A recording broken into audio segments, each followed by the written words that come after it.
yo en Cuba nunca decía gracias por nada. Yeah. Y aquí aprendí a decir gracias, mi amor. Lo siento, mi vida. O sea, ¿qué diferencias has notado en relaciones o en conocer, ¿no? De cotorrear versus mujeres cubanas versus mujeres mexicanas? sí hay diferencias culturales. O sea, y eso incluso nos enriquece más. Yo siempre digo a mi esposa, a Pau, que nosotros nunca nos aburrimos porque todo el tiempo estamos aprendiendo el uno del otro. Claro. O sea, todo el tiempo de modismos, de formas de comportarse.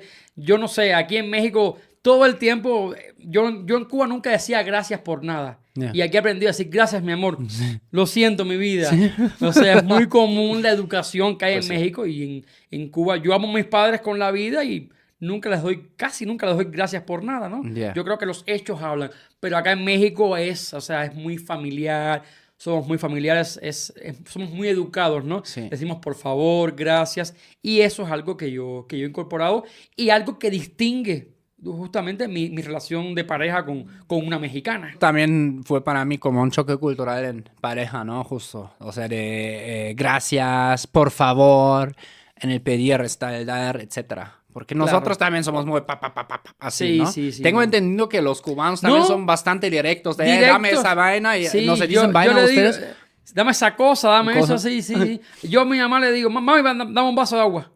Y aquí, ma, porfa, ¿me pasas un vaso con agua? O sea, ¿Qué piensas de Diego Rusarín? no sé quién es. Ok.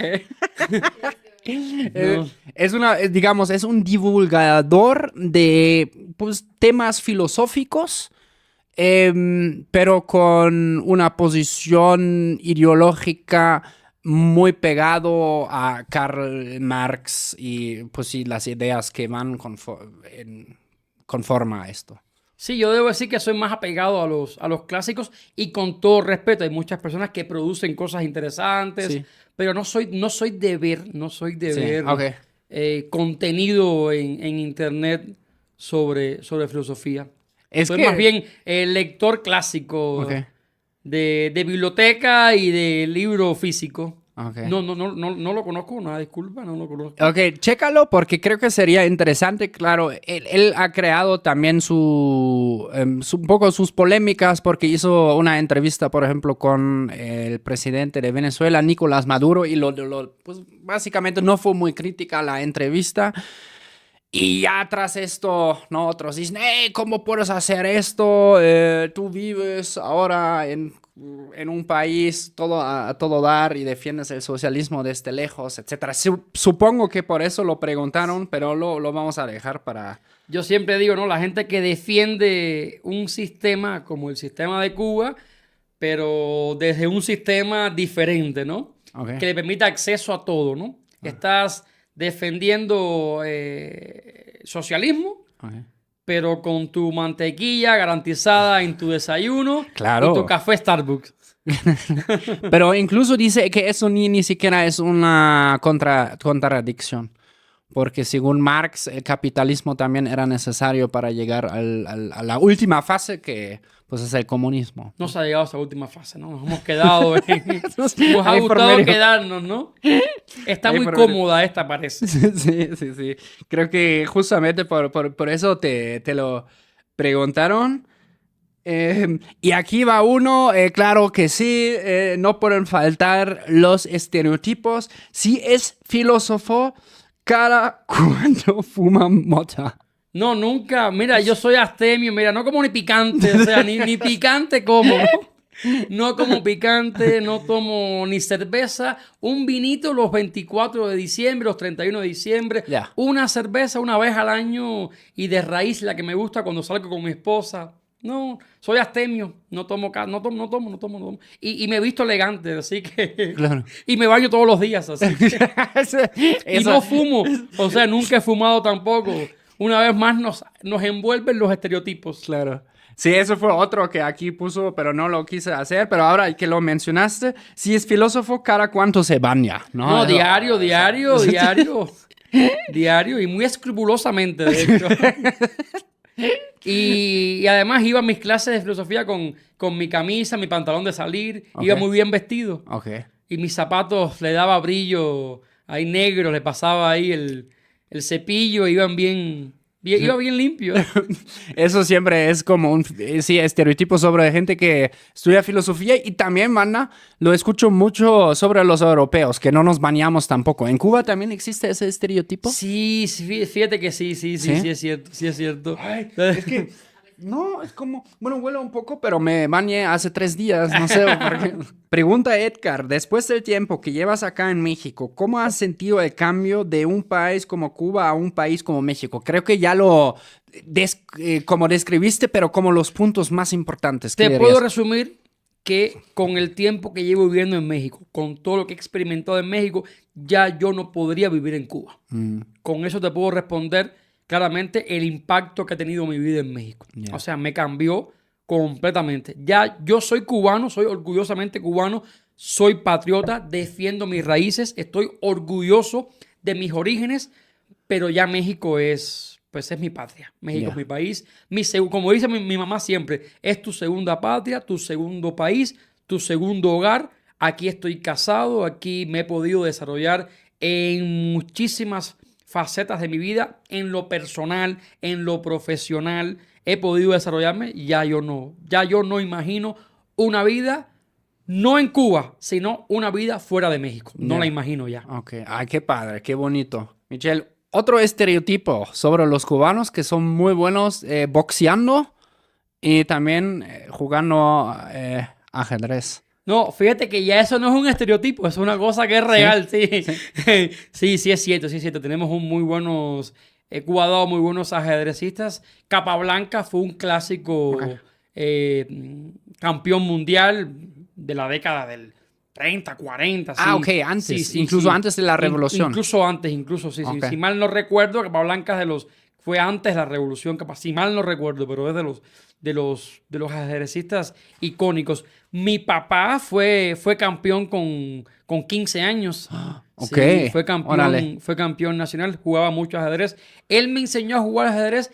Yo no aprendí a jugar ajedrez, que lo recomendable es aprenderlo siendo muy niño. Sí. Ya aprendí de adolescente. Yeah. Con 13, 14 años ya me enseñó a acomodar las piezas, cómo caminar, cómo mover cada pieza, lo básico, ¿no? Ahí los alfiles, cómo se mueven, los caballos, las torres, sí. Y sí, hubo un tiempo que cuando estaba en la prepa jugaba bastante ajedrez. Es común ver en la calle, por ejemplo, acá si vas al metro, me parece en Ciudad de México, creo que es Metro Hidalgo, ¿no? Donde están unos viejitos loquísimos. O sea, cómo juegan, son unos... Se hacían bastantes campeonatos, aunque sí es más típico encontrarte a los niños jugando pelota. O sea, el béisbol es el deporte... Béisbol también. El béisbol, sí, es el deporte nacional. ¿Y como los viejitos, como en la calle, juegan algo? Sí, juegan dominó. El dominó, sí, el dominó es el que vas a encontrar en la calle, es el dominó. O sea, ese sí, ahí hay campeones. Campeones. Mi abuelo era muy, muy aficionado al dominó, le encantaba. ¿Tú dirías dominó es más suerte, más habilidad, mezcla de los dos? ¿Cómo lo atribuirías? Pues saber mover las piezas, saber soltar las piezas y también un poco de suerte. Ahí yo creo que está mezclado ambos, ¿no? Ahí es porque revuelves las piezas y lo que te toque, y un poco con lo que te toque, saber crear tus propias estrategias de juego. Sí. Es como eso me queda, no sé de qué impresión, de qué película, video que yo lo haya visto, pero unos viejitos en la calle y jugando. Hay un video clásico de Enrique Iglesias que grabó en La Habana con gente de zona. Ah, tal vez es ese. Y ahí vas a ver una la escena ahí en La Habana. Esa. Esa es con Mar Anthony y uno también con Enrique Iglesias. Ahí vas a ver ahí la gente jugando dominó. Ok, ¿aceptarías si te invito a un partido de ajedrez 1 minuto? Sí, yo le entro, no te... A ver, vamos a ver si te tocan blancas o negras. A mí me gusta más jugar con negras. Ahí, negras, mira ya. No. Sí, tengo que mover. Cada vez que mueva, tengo que picar. Ándale, ya, así perfecto. es. Ok, a ver, sí, perfecto. Oye, bro. Así, sí, ya no. Andas generoso. No, es que hay tiempo sin ver. Jaque. Es que está duro, banda, jugando así blitz, porque sí, uno tiene que... Sí, es muy generoso. No, es que te das cuenta lo que es llevar tiempo sin... No, ya ganaste por tiempo. ¿Por qué no? ¿Qué? Porque mi reloj ya se terminó. Tenemos que jugarlo, pero de verdad, no, porque Pobre. créeme que no estamos viendo bien. Pobre Michelle, yo le ando aquí, primero te di papas picantes, ya luego Ahora te... me obligas a jugar una partida de 1 minuto contra... Ahora te voy a obligar a tomar mezcal, imagínate. Imagínate, no. Voy a tener choques de verdad culturales en este tiempo. Sí, sí, sí. Oye, ¿y los choques culturales en pareja, cómo los describirías? Fíjate que te digo, hay un crecimiento constante. Mi esposa es una poblana, pero ella es muy educada, ella es muy medida. Es una mujer muy, muy, muy linda por dentro y por fuera. Y no es que yo soy un cubano también, porque también el estereotipo, este cubano habla alto, este cubano. No, yo soy un cubano también. Me considero educado, me considero formal. Pero vivir con una poblana aprendes mucho. O sea, todo el Claro. tiempo estás en ese constante aprendizaje, en ese constante choque, en ese constante contraste, ¿no? Desde los modismos, desde la forma de comer. Ella come picante y yo no soy tan comedor de picante, ¿no? ¿Y O te sea, hacen tu salsita aparte o cómo lo solucionas? cocinamos los dos juntos. Yo creo que buscamos ahí el puntito medio. De todos modos, la salsa en la mesa no está de más. Quien guste se sirve y quien no pasa nada, no pasa nada. Es que luego ya también, no sé si viste, se hizo bastante viral una noticia de que aquí como en las colonias donde hay muchos estadounidenses, como que las taquerías ya estaban rebajando las salsas, ¿no? Ya Para está. que los gringuitos no se enchilaran. No, a mí me pasa con mi esposa, hablando de choques.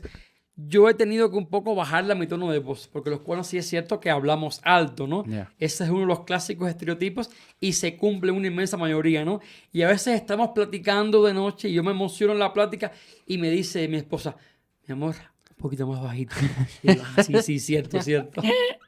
Así me dice mi esposa, pero es como más como ya luego cuando, como yo hablo de cosas de trabajo y así como me emociono, ¿no?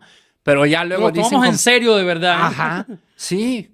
Y luego como sí puedo entender que, claro, dicen, este güey, ¿qué quiere, no? ¿Por qué está gritando tanto o hablando tan fuerte? Hay historias, nos han escrito en la comunidad, nos escriben de comunidades de cubanos, 5 o 6 cubanos que viven en un fraccionamiento y están en casas dispersas. Entonces tienen como en el centro están los mexicanos y los cubanos están en la retaguardia, están ahí y lo que se forma cuando hablan alto es...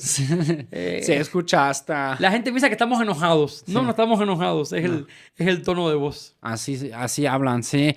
Es como, siento como también, no sé, varios países hablo hispanas del Caribe, eso tienen en común, ¿no? O sea, Sí. aunque ustedes hablan bastante diferentes a los, por ejemplo, dominicanos, pero sí lo que tienen en común es como Sí, lo que es, o sea, lo que es Cuba, Puerto Rico, República Dominicana, sí tenemos en común la forma de hablar bastante peculiar, bastante alto. Sí. A ver, banda, también comenten abajo en los comentarios si ustedes han tenido así esos choques culturales, sobre todo que tienen que ver con la manera de pronunciar las cosas, ¿no? Me imagino algunos que, por ejemplo, están en Alemania. Los alemanes son raros también, porque en algunos casos hablamos muy así, bla, bla, bla, pero yo te juro que a huevo va a haber situaciones donde mexicanos, por ejemplo, en Alemania o tal vez en Francia, Inglaterra, también tienen situaciones donde están socialmente, donde a huevo vas a escuchar a 150 metros, mira, los mexicanos o los latinos están en aquella esquina porque, pues sí, el cotorreo que se hace, ¿no? Como que... Pues porque los alemanes cuando, por ejemplo, cuando están en una mesa, etcétera, depende un poco del círculo, pero no suele ser tan ruidoso normalmente cuando convivimos. Yo a veces, hablando de convivencias y de choques culturales, yo a veces en broma le digo a mi esposa, no, dime las cosas en modo imperativo, directo para entenderlas. Ella Sí. me dice, te voy a hablar como para que entiendas como hablaría un cubano para que Ok. hagas lo que te pido. Porque a veces me dice, no sé, mi amor, si gustas, gustas hacer esto, gustas, digo yo, no gusto. Y es una forma de decir que lo haga, ¿no? Pero es una forma amable. Y me dice, mi amor, ¿gustas bajar un momento a la cocina por un vaso? No gusto, estoy bien así. Gracias. Sí, sí. Es como de captar también esas indirectas está complicado a veces. Sí. Ese es el mayor, el lenguaje. Aunque hablamos el mismo español, no es el mismo. No. Sí, uno tiene... Sí, ustedes, ¿tú consideras que ustedes sí hablan como directo las cosas tal cual como son? Porque eso también varía mucho en México, Aquí ¿no? en México se puede considerar como grosería. Ya. Muchos lo pueden considerar Sí, como sí. grosería. Eso no es hablar directo, eso es ser grosero.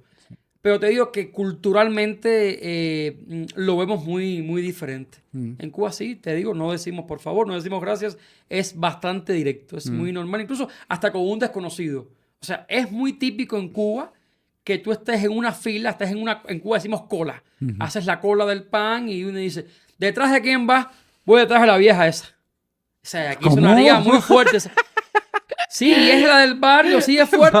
O sea, Pero a ver. claro, estamos hablando también, yo no lo diría y muchos cubanos no lo dirían, pero otros pueblos que sí lo dicen, ¿no? Pero ¿y la vieja es vieja o la vieja es en general? No, esa es una señora, o sea, mayor, ¿no? Ok. Sigo detrás. Y pues ya saben, banda, eso es Choque Cultural, el podcast que rompe burbujas y une culturas. Nosotros nos vemos muy pronto. Chao, chus, agur. Bye.